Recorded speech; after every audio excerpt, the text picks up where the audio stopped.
Suscríbase a nuestro sitio Facebook, Pichincha Comunicaciones.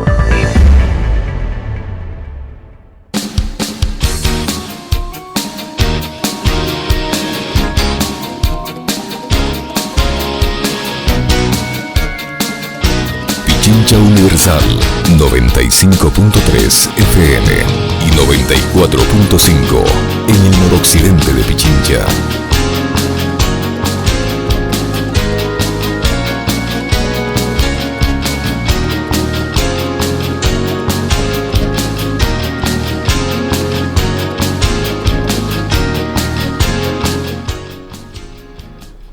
Ya son las 12 horas con 40 minutos, 12 con 40 minutos. Continuamos con más información y ahora entrevistas en la segunda entrega de Punto Noticias a través de Pichincha Universal.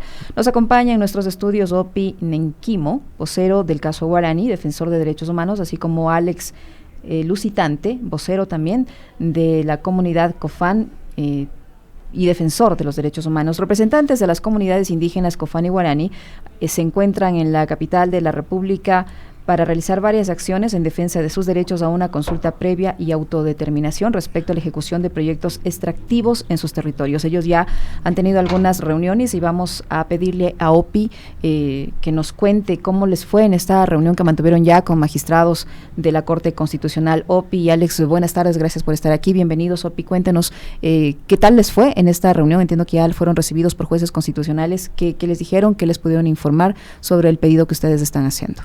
Bueno, muy buenas tardes. Bueno, yo como Nacional de Guarani de Pastaza que hemos venido a exigir, ¿no? Nosotros hemos mantenido una reunión con los jueces de Corte Constitucional, porque caso Guarani que se lesione igual que como se seleccionó caso de los Sinanhue, de los Cofanes. Eso hemos venido como a exigir. Y luego de exigir que vincule dos casos de los compañero Cofán de Sinanhue y caso Guarani, puede ser en conjunto, para que haya un proceso de jurisprudencia fuerte, eso hemos solicitado, y los jueces han escuchado nuestras peticiones. Hemos venido de muy lejos, llegar hasta Quito y hemos reunido, y yo tengo esperanza como personal que los jueces hagan consulta pública en el territorio más cercano en la Amazonía. Alex, ustedes están solicitando que se acumulen las causas a favor de estas comunidades. ¿Y para qué serviría que se acumulen estas causas? ¿Qué pasaría con esto? Bueno, muy buenas tardes a todos los oyentes. Bueno, en este caso es importante porque, bueno, primero que nada saber que la sentencia del caso de Sinanhue ya está seleccionada para el desarrollo de jurisprudencia. Es decir, para mejorar. ¿Qué pasó con esta sentencia? Para que la la comunidad, las personas que nos escuchan, sepan de qué se trata. ¿Qué pasó en esta sentencia? ¿Cuál fue esa sentencia? En esta sentencia, lo que hay disposiciones que da como el juez, sentencia por las vulneraciones a los derechos, desde el derecho a la consulta y después como los otros derechos fundamentales para el pueblo Cofán, como es el derecho a la salud, al agua, a la alimentación, el ambiente sano, y también como al territorio, ¿no? Con esta sentencia se revertieron concesiones mineras. Sí, se revertieron 52 concesiones mineras que iban a destruir alrededor de 32,000 hectáreas de 25 a 28 años de operaciones. Por ello, los jueces han considerado que no se tomó en cuenta el derecho que hubo para la consulta previa. Y con esta acumulación que ustedes piden, lo que buscan es sentar una especie de precedente para que se respete el derecho a la consulta previa en sus territorios. Sí, además de como, aparte de ser como un precedente importante, es como una herramienta de defensa de los derechos humanos. Porque si estas dos sentencias son acumuladas y son desarrollados juntos, va a haber como más claridad como en el contenido, en la interpretación que dan los jueces de la Corte Provincial, más la interpretación que puedan dar los jueces de la Corte Constitucional, porque no es lo mismo hablar de los cofanes y hablar de los guaraníes que hablar de los Siecopay o de los shuar o de los quichuas.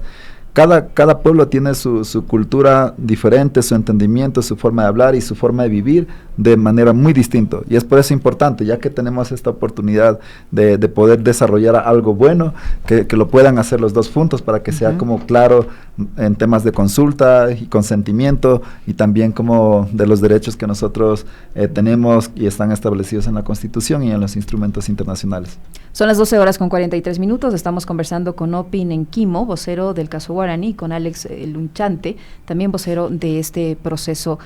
Opi, tengo entendido que también tuvieron la posibilidad de reunirse con autoridades del Ministerio del Ambiente. ¿Qué temática abordaron en esta reunión? ¿Las autoridades les llegaron a algún tipo de compromiso?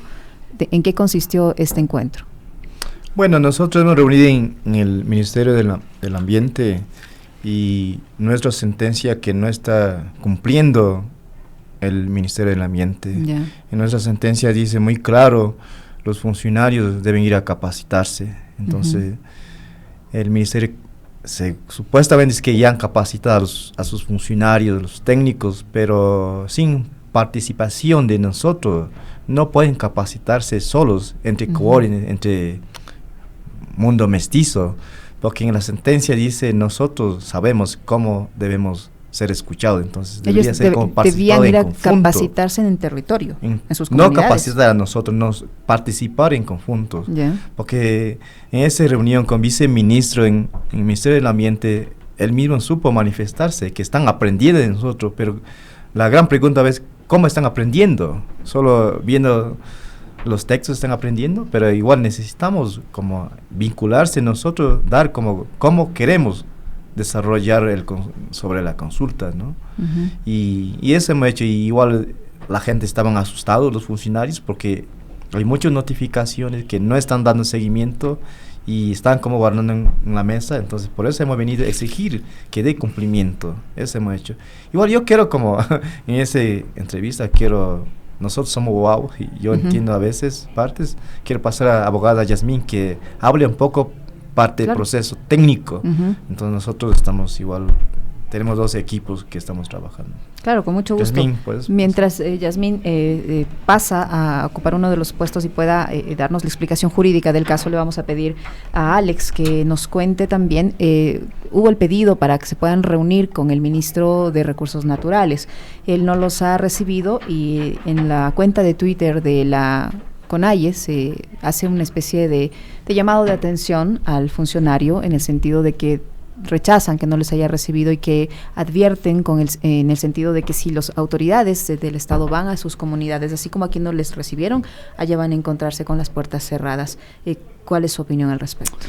Bueno, en este caso quiero empezar diciendo que primero que nada, nosotros, nuestros líderes, nuestros ancianos, quienes conocen el territorio, quienes son quienes nos mandan hasta acá como voceros oficiales, ellos mismos manifestaron, son una institución mentirosa que solo llega al territorio para mentir, para engañar, tomarse fotitos y listo, y luego para matarnos después, ¿no? En sí, todo esto surgió desde la primera hora que llegamos. Alguien llegó y dijo, el ministro los va a atender, todo bien, todo va a estar bien, vamos a conversar con el ministro, pero queremos que vayan solo 10 personas, los dirigentes. Y nosotros no decidimos sobre si entramos 10 personas o no, sino es como los líderes, como nuestros mandantes, los abuelos, los sabios, nuestras autoridades tradicionales. Y entonces surgió de que todos querían entrar y nosotros dijimos, entramos todos, o si no nos atienden aquí, o si no un espacio adentro de un lugar amplio donde puedan caber todos. Que podamos estar parados y escuchar, conversar. Finalmente salió el subsecretario y dijo, el ministro no está y yo les voy a atender. Cuando realmente la gente estaban esperanzados de que el ministro iba a atender y iba a escuchar, porque somos autoridades también como de nuestros territorios y la idea como es que estemos de forma igual. Nuestras autoridades hablan a las autoridades que realmente representan a la institución y no hablar con terceros que no pueden tomar decisiones y que vengan a decir, nosotros no podemos, vamos a pasar la voz a alguien. Entonces, es una falta de respeto. ¿Por qué razón? Porque las comunidades vienen desde muy lejos, 15, 20 horas viajando para poder llegar hasta aquí, desde el territorio, 15 horas a la ciudad y después 7, 8 horas hasta acá. como a exigir nuestros derechos, a dar a conocer, porque realmente en el caso de Sinango ellos en un momento dijeron, por favor avísenos que estamos dispuestos a trabajar con ustedes, pero ¿cómo podemos trabajar con gente que ni siquiera está dispuesta a dialogar con nosotros? ¿Cómo podemos apoyarnos de esa manera si están como cerrando las puertas y nos atienden en la calle? como, ¿no? Y es como esa posición que nuestras autoridades han tenido, si van al territorio, mejor no van a llegar. Son las 12:48, 12:48. Para finalizar, le vamos a pedir a la abogada que se identifique, que nos haga una breve explicación jurídica de cómo está el caso, además una evaluación de lo que ha sido esta jornada de plantones y de acciones para exigir que se respete el derecho a la consulta previa. Sí, buenos días con la radio audiencia.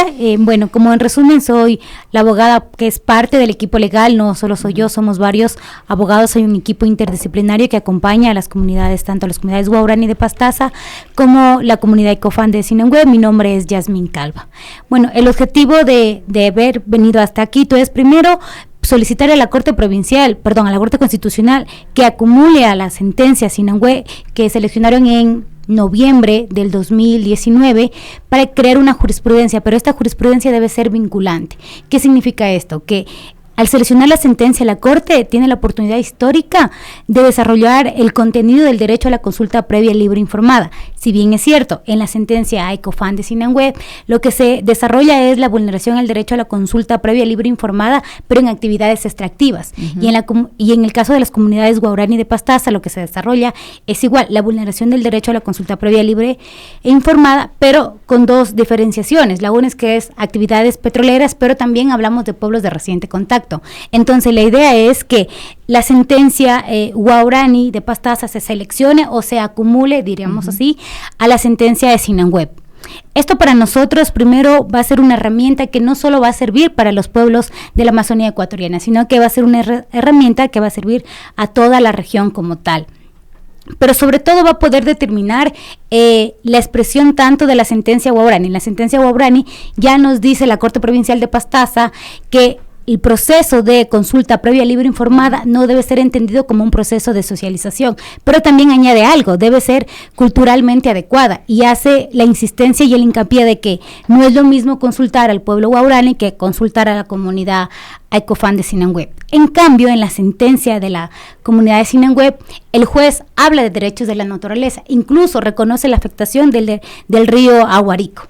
Entonces sentimos nosotros que hay dos precedentes importantes y por eso esto para la Corte es un proceso de demostrar que hay primero un criterio progresista, que hay un criterio sobre todo de un pronunciamiento a fondo y algo que hemos sido muy enfáticos, no se puede hablar de consulta sin ellos. Es decir, sin nosotros. Sin la participación de las comunidades. ¿Y les han dado una fecha tentativa para un pronunciamiento los magistrados constitucionales? No, por el momento no. Entendemos que de acuerdo a la Ley Orgánica de Garantías y Control Constitucional, el tiempo para llamar a audiencia pública es de 40, ¿no? 40 días. Pero sin embargo, conocemos que no se están respetando los tiempos, así que consideramos que eso va a demorar, pero sí los y las compañeras han sido claros y han decir que no se va a hablar de consulta sin ellos y que si se va a llamar a una audiencia pública, esa audiencia pública debe ser en territorio para así permitir diálogos genuinos, es decir, la aproximación de que la justicia tenga que estar en territorio y no el territorio tenga que trasladarse hasta la ciudad.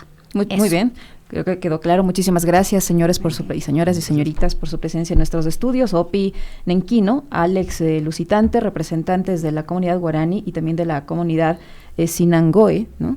Si lo dije bien, ellos están aquí, realizaron varias acciones en defensa de su derecho a una consulta previa y autodeterminación y han hecho este pedido a la Corte Constitucional, como lo acaban de escuchar. Muchísimas gracias por estar en la segunda emisión de Punto Noticias. Vamos a hacer una breve pausa, volvemos enseguida.